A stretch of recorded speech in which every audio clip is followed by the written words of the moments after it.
Hey there, Thilo from the Parashift product team, and today just a quick note on how to get us integrated into your processes even faster.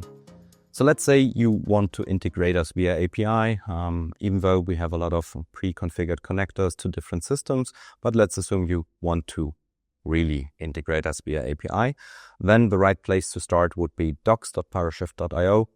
Here you can find our API description, and in the bottom we have a little quick start guide, so basically use cases and examples, and it's split up into depending on what you want to do. So do you just want to classify and extract a document? Do you want to use separation as well?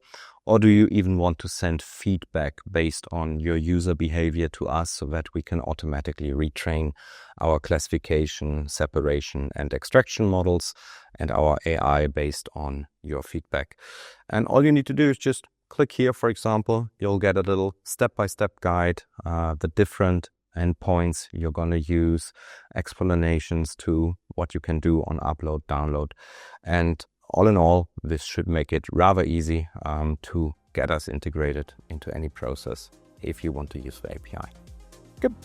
So check it out, docs.parashift.io, use cases and examples. See you next time. Have a nice one.